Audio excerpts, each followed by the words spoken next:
Hello everyone, welcome back to this new video. आप सभी का स्वागत है। आज मैं आपके साथ काफ़ी इंपॉर्टेंट चीज़ें शेयर करने वाला हूँ।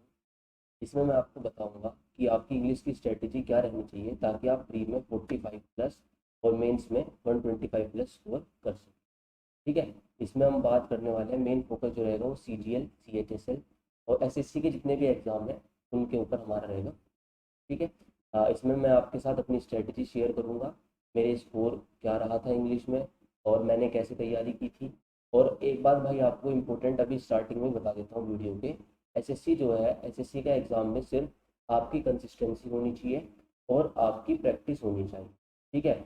और चीज़ें सब वही हैं, आपको वही चीज़ें बार बार रिपीट करके रिवाइज करनी है और सारी चीज़ें आपको बस प्रैक्टिस में रखनी है और मॉक टेस्ट लगाने हैं। उसी से आपका इम्प्रूवमेंट धीरे धीरे होता चला जाएगा। ठीक है। अब जिसका जो बिल्कुल आपका बिगनर है, बिल्कुल नया बच्चा है, उसको कैसे तैयारी करनी है, और जो आप एग्ज़ाम दे चुके हैं अगर एक दो बार थोड़ा बहुत आपने पढ़ा है तो आपको क्या करना है, इसके लिए मैं आपके साथ अभी डिस्कस करूँगा। ठीक है। अब जो हमारा रहेगा आपका स्कोर तो आराम से आ ही जाएगा। ठीक है। तो अभी मैं आपको बताने वाला हूँ कि आपकी स्ट्रेटजी क्या होनी चाहिए। देखिए यहाँ पर अभी मैं अपना स्कोर, मेरे जो इंग्लिश में स्कोर रहा है वो देख लीजिए आप। ऑल इंडिया रैंक आई है मेरी इस बार 484 और मेरा सिलेक्शन जो हुआ है वो ASO इन CSS की पोस्ट पर सिलेक्शन हुआ। ठीक है। चलिए बात करते हैं CHSL प्री। इसमें मेरे 47.5 मार्क्स थे इंग्लिश में आउट ऑफ 50। ठीक है। फिर CGL का प्री, इसमें 42.5 मार्क्स थे, ये पहला CGL था मेरा। और मेंस में मेरे 178.5 मार्क्स थे आउट ऑफ 200। ठीक है। 21 में 200 मार्क्स का आपका मेंस का एग्जाम हुआ था, अभी पैटर्न चेंज हो चुका है 22। CGL का जो प्री है 22 वाला, उसमें मेरे 45 मार्क्स थे और जो मेंस था उसमें 135 में से 127 आंसर की के हिसाब से। लेकिन मेरी शिफ्ट 2 मार्च वाली है तो ये अभी और इंक्रीज भी हो सकते हैं, फाइनल आंसर की आने के बाद पता चले। ठीक है। और IBPS क्लर्क में मेरा स्कोर रहा था 28.75 आउट ऑफ 30।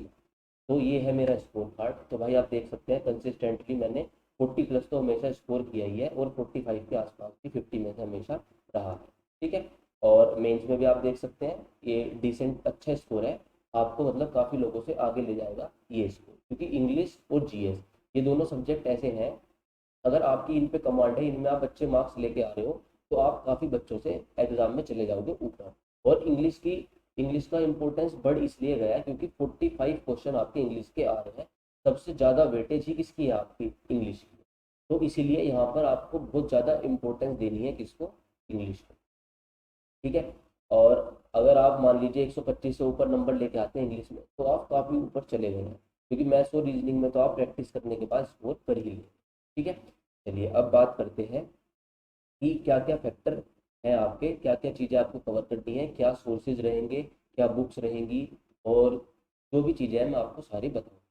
देखो 3 एरिया होते हैं हमारे पास, एक तो आपकी ग्रामर होती है, एक आपका वोकेबलरी होता है और एक आपका कॉम्प्रिहेंशन होता है। ठीक है।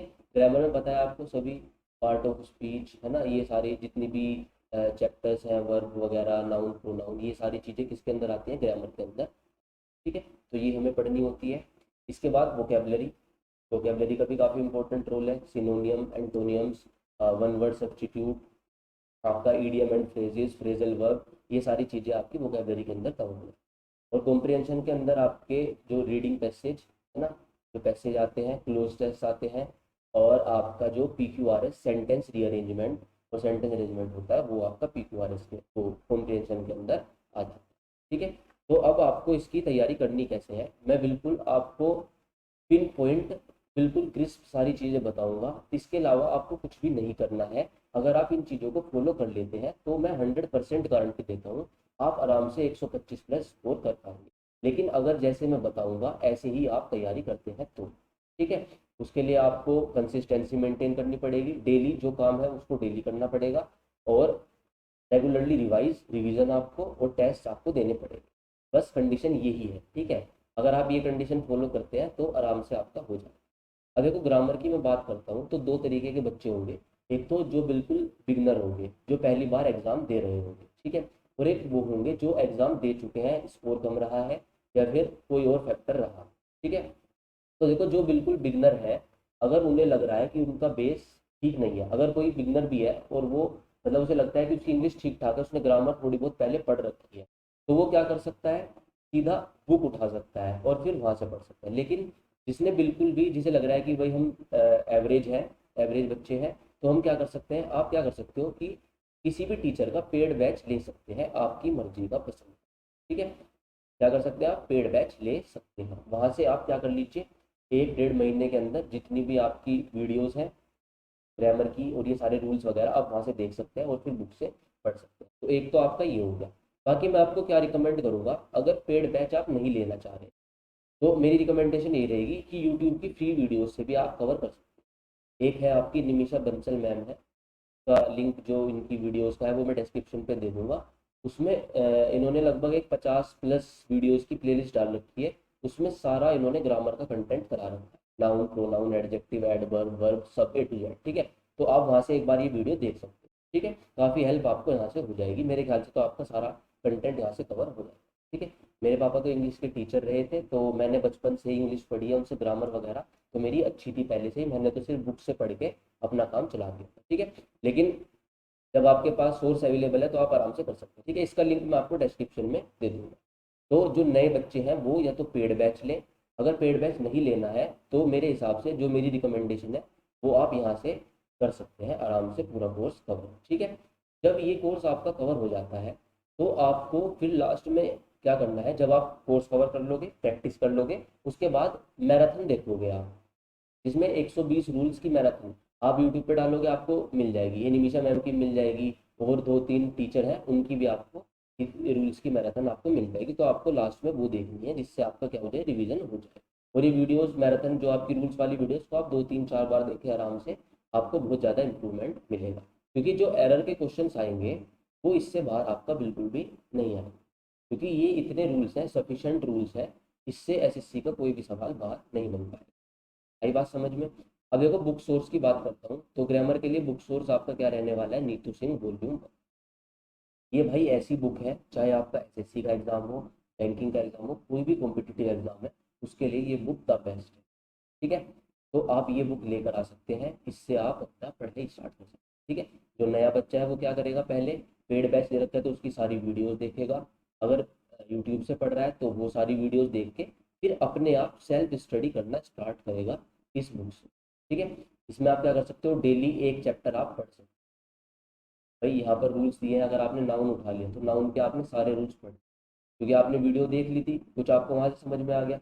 बाकी जब आप अपने आप पढ़ना स्टार्ट करेंगे तो एक दिन में आप एक चैप्टर पढ़ सकते हो आराम से, 1 घंटे के अंदर सारे रूल्स पढ़कर आप फिर क्या कर सकते हो, इसके पीछे एरर के सवाल दिए होते हैं भाई, उसकी आप प्रैक्टिस कर सकते हो, लगभग 40 से 50 क्वेश्चन हर एक चैप्टर के पीछे आपके रहते हैं। ठीक है, तो ये आपका रहेगा बुक सोर्स। मेरे ख्याल से सिर्फ यही बुक आपकी सफिशेंट हो जाएगी, इसके अलावा आपको कोई भी बुक नहीं लेनी। क्लियर हो रही है भाई बात। यूट्यूब से वीडियो देखी, पेड बैच था उससे वीडियो देखी, उसके बाद बुक उठाई, बुक से वो वाला चैप्टर पढ़ा, रिवाइज करा। और ये काम आपको, अभी एग्जाम आ रहा है लेटेस्ट, तो ये काम आपको सिर्फ 20 दिन के अंदर खत्म करना है। जो पहले से एग्जाम दे चुके हैं, जिनके मार्क्स कम रह गए थे, उन्हें क्या करना है, बुक उठानी है, रूल्स वगैरह उन्होंने पढ़ रखे हैं, तो वो क्या करेंगे, फटाफट बुक उठाई, आज एक चैप्टर उठाया, उसको पढ़ा, उसके जो पीछे क्वेश्चन दे रखे हैं उनके क्या लगा दिए, एरर के क्वेश्चन लगा दिए, फिर अगला चैप्टर पढ़ा अगले दिन। यानी कि हर एक दिन में आप इसको 15 20 दिन के अंदर उस बुक को क्या कर सकते हैं, खत्म कर सकते हैं। बस आप में हिम्मत होनी चाहिए, ये नहीं है कि आज चैप्टर पढ़ लिया, कल चैप्टर पढ़ लिया फिर छोड़ दिया, क्योंकि अगर तुम पढ़ोगे तो ये डेफिनेट है बात कि तुम्हें पक्का समझ में आएंगी चीज़ें। ठीक है, हर बार पढ़ोगे, हर बार कुछ नया सीखने को मिलेगा। तो इंग्लिश ऐसी चीज़ है, लेकिन आपको कंसिस्टेंसी मेंटेन करनी पड़ेगी, और इसके अलावा कोई भी चारा नहीं है, आपको डेली ये काम करना होगा। और भाई सारे जो भी तुम्हारे फिलहाल रिलेटिव्स हैं, ये सब, ये सारी चीज़ें बात की होती हैं, अभी आपका मेन फोकस क्या होना चाहिए, स्टडी पर होना चाहिए। ठीक है, आप रिलेटिव से बाद में मिल सकते हैं, कोई शादी वगैरह फंक्शन वगैरह ये सब आप बाद में अटेंड कर सकते हैं। दोस्तों से बात भी कम कर दीजिए, है ना, जो 1 2 दोस्त हैं, कभी वीकेंड वगैरह पे आप बात कर सकते हैं, क्योंकि अभी आपका टाइम चल रहा है बहुत ज़्यादा सीरियस, इसको आप अगर किल करेंगे तो पेपर में आपको इसका रिजल्ट देखने को मिलेगा डेफिनेटली। ठीक है, तो ये मेरा अनुभव है। इसके बाद देखो प्रैक्टिस की जब मैं बात करता हूँ, तो आप एसएससी का प्रीवियस ईयर क्वेश्चंस का लेकर आ सकते हैं, वहाँ से आप रूल्स जो भी चैप्टर हैं आपके, उनकी आप वहाँ से फिर क्या कर सकते हैं, अच्छे से और प्रैक्टिस कर सकते हैं। और रही बात मॉक टेस्ट की, मॉक टेस्ट आप दोगे ही, क्योंकि बिना मॉक टेस्ट के कुछ नहीं होने वाला। तो जब मॉक टेस्ट देंगे तो वहाँ पर आपको कोई नया रूल मिलता है तो आप उसको लिख सकते हैं, अपनी कॉपी बना लेंगे अलग, वहाँ से आप रिवीजन करेंगे इनका। और कुछ भी आपको नया रूल वगैरह मिलता है तो वो आप मॉक टेस्ट से क्या कर लेंगे, रिवाइज कर। तो देखो ये रिवीजन का काम और प्रैक्टिस का काम आपका यहाँ से हो जाएगा। ठीक है, ग्रामर के लिए मेरे ख्याल से मैंने आपको सारी चीज़ें बता दी हैं, बिल्कुल क्रिस्प है, कोई भी सोर्स इधर उधर भटकने वाला नहीं है, एक सोर्स है आपका। अगर आप उस सोर्स को अच्छे से फॉलो करते हैं तो डेफिनेटली आपको सक्सेस 100% मिलेगी। ठीक है भाई, बस शर्त यही है कि फॉलो करना है। ठीक है, फॉलो कर लोगे तो काम हो जाएगा, बढ़िया बढ़िया पोस्ट मिलेगी, इंस्पेक्टर बन जाओगे, एएसओ सीएसएस, बहुत सारी पोस्ट है, एएसओ एमईए, मतलब लाइफ तुम्हारी बदल जाएगी। ठीक है, लेकिन उसके लिए क्या करना पड़ेगा, मेहनत तुम्हें करनी पड़ेगी। अब बात करते हैं किसकी, वोकैबुलरी की। दूसरा पिलर आ चुका है हमारा, तो दूसरा की एरिया है वो क्या है, उसके लिए क्या करना है? आपकी नीतू सिंह वॉल्यूम 1 ये आपने ले रखी है, ग्रामर आप इससे पढ़ रहे हो। अब इससे आपको क्या पढ़नी है, वोकैबुलरी भी पढ़नी है। वोकैबुलरी के लिए आप इसमें क्या कर सकते हो भैया, ईडियम एंड फ्रेज ये पढ़ोगे। ठीक है, और आपका जो वन वर्ड सब्स्टिट्यूशन है ये पढ़ोगे, और आपको इसमें एंटोनियम और आपका सिनोनियम दे रखे हैं वो पढ़ोगे, और आपकी फ्रेजल वर्ब। ठीक है, ये सब आपको इससे क्या है, पढ़ना है। अब इसमें ज़्यादा कंटेंट नहीं है, अगर मैं ईडियम फ्रेज की बात करूँ तो लगभग 600 के आसपास होंगे, वन वर्ड आपके 400 के आसपास होंगे, और एंटोनियम सिनोनियम आप देख लेना कितने हैं। और इसमें पीछे फिर क्वेश्चन भी दे रखे हैं प्रैक्टिस के लिए, तो वो सबसे पहला काम आपका क्या है, नीतू सिंह उठाओ, वो क्या मेरी कोई भी बुक नहीं उठानी है, नीतू सिंह उठाओ। नीतू सिंह से ईडियम एंड फ्रेज याद करने शुरू करो, डेली का टारगेट रखो अभी कि 50+ तुम्हें डेली याद करने, चाहे वो ईडियम हो चाहे वो वन वर्ड हो, कुछ तुम्हें पहले से भी याद मिल जाएंगे भाई, तो इसलिए जल्दी हो जाएगा। और एंटोनियम सिनोनियम के साथ भी आपको यही, जब आप याद करोगे इनको आज और कल फिर जाओगे नेक्स्ट 50 पर, तो आपको जो पिछले वाले हैं उनको करना है रिवाइज। ठीक है, फिर ऐसे ही तीसरे दिन जाओगे, जो पिछले 100 हो चुके हैं उनको क्या करना है आपको, रिवाइज, क्योंकि रिवीजन वोकैबुलरी में बहुत इंपॉर्टेंट रोल प्ले करने वाला है। ठीक है, फिर ऐसे ही चौथे दिन जाओगे फिर उनको करोगे रिवाइज। अब जब रिवाइज करते हो तो कुछ क्वेश्चन ऐसे कैसे होते हैं जिसमें आपको बार बार डाउट होता है, वो याद नहीं होता है। भाई 50 में से 40 तो आपको याद हो जाएंगे, लेकिन 10 ऐसे होंगे जिसमें थोड़ा हमेशा डाउट रहेगा। 5 मान के चलो, कम से कम ऐसे होंगे जिनमें हमेशा क्या रहेगा, डाउट। रिवीजन कर रहे हो तुम, रिवीजन कर रहे हो तो वो जब भी याद नहीं आता है तो आप उसको क्या कर सकते हैं, टिक मार्क कर सकते हैं कि भाई इसमें मुझे हर बार डाउट, तो आप उसको क्या कर लोगे, सर्कल कर लो, या फिर आप उसको कर लो क्या, टिक मार्क, ताकि वो बाद में रिवीजन के टाइम पर आपको क्या हो, आसानी हो जाए। तो ये काम आपको डेली करना है, 50-50 100 अपनी कैपेसिटी के हिसाब से, जितने ज़्यादा कर सकते हो उतने डेली करो। तो ये काम तुम्हें भाई 15 दिन के अंदर निपटा। अपना टाइम मैनेजमेंट देख लेना कैसे करना है, 3 2 3 4 घंटे इंग्लिश को देने हैं तो कैसे देने हैं, और कैसे आपको अपना ये काम निपटाना है। ठीक है, अब इसके बाद क्या करना है, प्रीवियस ईयर की बुक है।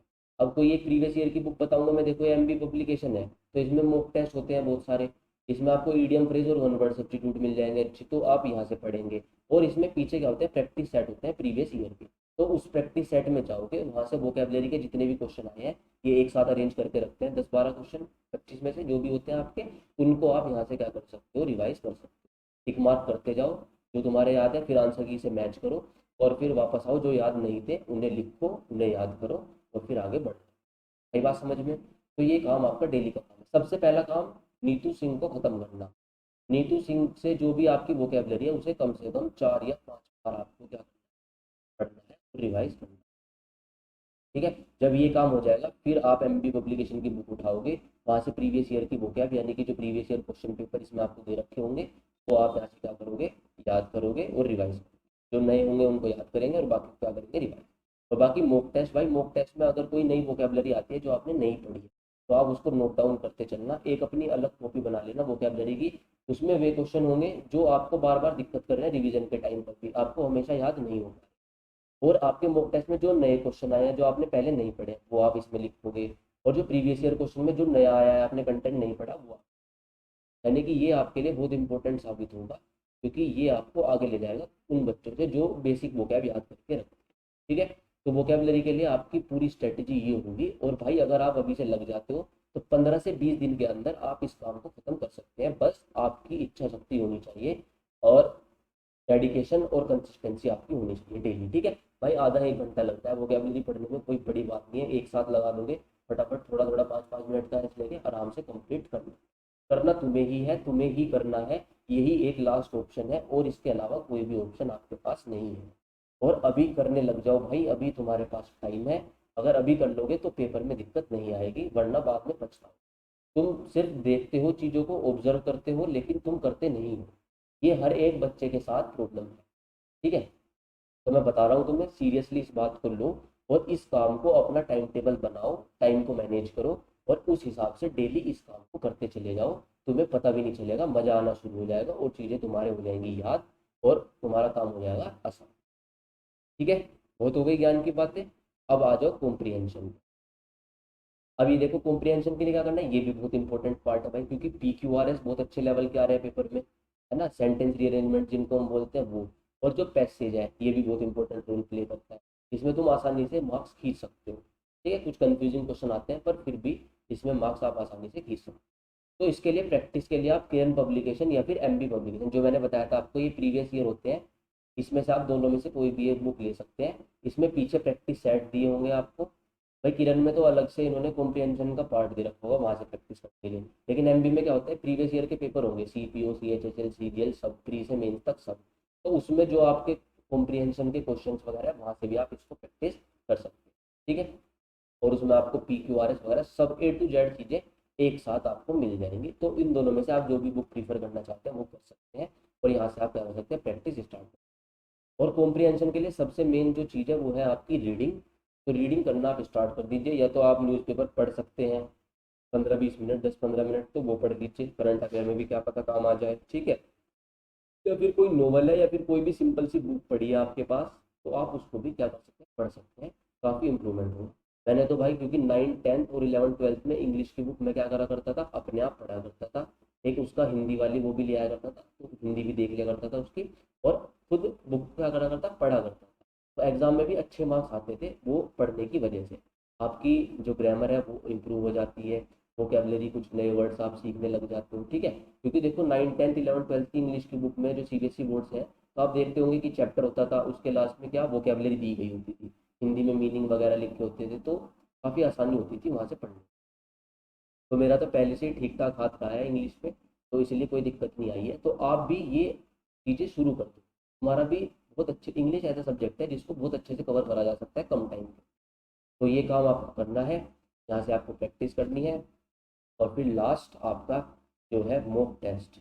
ठीक है, लास्ट आपका क्या है, मॉक टेस्ट। मॉक टेस्ट भाई बहुत इंपॉर्टेंट हो जाएगा। मॉक टेस्ट आपको बहुत ज़्यादा लगाने हैं। ठीक है, और मॉक टेस्ट लगाने तो है ही, उसके साथ आपको उसका एनालिसिस बहुत अच्छे से करना है। ठीक है, मॉक टेस्ट लगाया, मॉक टेस्ट एक टाइम फ्रेम के अंदर लगाओ। अगर 1 घंटे का टाइम मिला है तो आराम से उसे, अगर स्पीड अच्छी खासी है, 30, 40, 50 मिनट में कर लेते हो तो भी। जैसे इंग्लिश हो गया, इंग्लिश में क्या करो, टाइम लगाओ भाई। मैथ में तो कोई क्वेश्चन है, आप करते जा रहे हो करते जा रहे हो। रीजनिंग में भी कोई क्वेश्चन है, एक दो क्वेश्चन फंसता है, उसके बाद में आके उसे आप सोल्व कर देते हो। लेकिन इंग्लिश में क्या करो, ज़्यादा से ज़्यादा पढ़ो क्वेश्चन को, डायरेक्ट आंसर पे मत जाओ, थोड़ा एनालिटिकल स्किल यूज़ करो अपनी, क्या क्या अप्रोच हो सकती है वो लगाओ। तो जितना ज़्यादा एनालाइज करोगे, पेपर में टाइम दोगे, उतना अच्छा तुम्हारा क्या होगा, टेस्ट होगा। ठीक है, तो यहाँ पर अब जैसे मॉक टेस्ट लगा लेते हो, तो उसके बाद एनालिसिस बहुत इंपॉर्टेंट। जो क्वेश्चन नहीं हुए, सबसे पहले तो वे कॉपी में नोट डाउन कर लो फटाफट, क्या नया रूल लगा, क्या नहीं, क्या भाई वो लिख लो।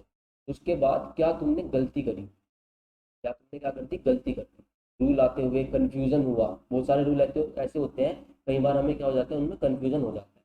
तो उन कंफ्यूजिंग रूल को अंडरलाइन कर लो अच्छे से, और उनको फिर बार बार क्या करो, रिवाइज करो, ताकि वो क्वेश्चन कभी भी तुम्हारे पेपर में गलत ना हो। ठीक है भाई, तो ये सारी चीज़ें हैं आपको, अगर इन सारी चीज़ों को आप फॉलो करते हैं, ग्रामर के लिए मैंने आपको अच्छे से बताया क्या आपको करना है, वोकेबलरी के लिए आपको क्या करना है, नीतू सिंह 4 या 5 बार कम से कम कंप्लीट करनी है। ठीक है, फिर उसके बाद MB पब्लिकेशन पे जाना है, वहाँ से ईडियम 1 वर्ड सब्स्टिट्यूट करने हैं, और फिर प्रीवियस ईयर की वोकेबलरी सारी याद कर देंगे।